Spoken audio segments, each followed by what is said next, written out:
like, it is that time and season for me to, move into something different.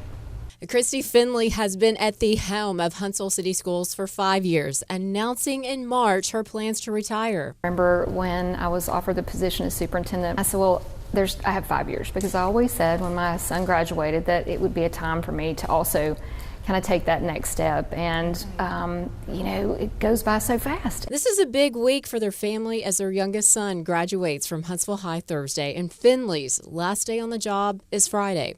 This week, she says a lot of time has been spent reflecting on the past few years. 2 years into the job, the pandemic hit. It was difficult. I mean, that's something I think I have to be honest about. But I will tell you, one thing that I did a lot is I relied on my faith. I did a lot of praying. It was to keep, persevering. You gotta get up the next day. There are people depending on you. There are 23,000 students. There are 3,000 employees who are gonna do this again tomorrow. And you gotta be there to do it. You gotta be there to lead the ship.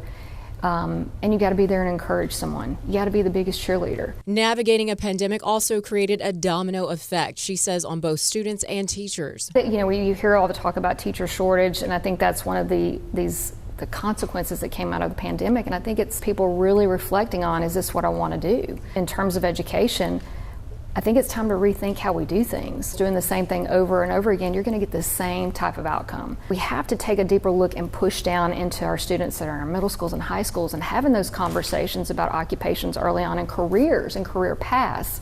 That is really a crisis that we see. It's not, not coming up the road, it's here now.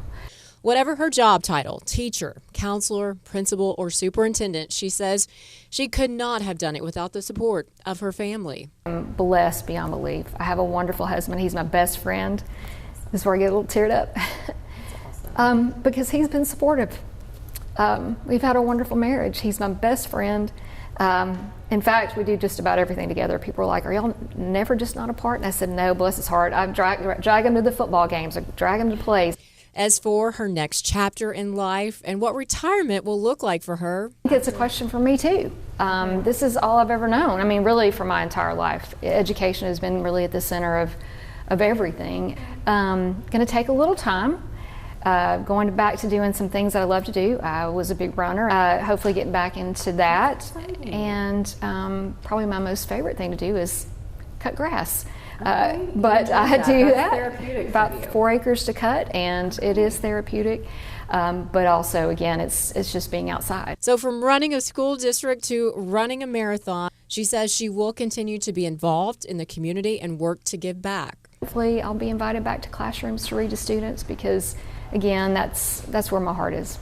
Doesn't mean that, in 2 years something changes and maybe I return in some capacity or somewhere. So her next chapter, she says, is still being written. In Huntsville, Haley Baker, 48 on your side.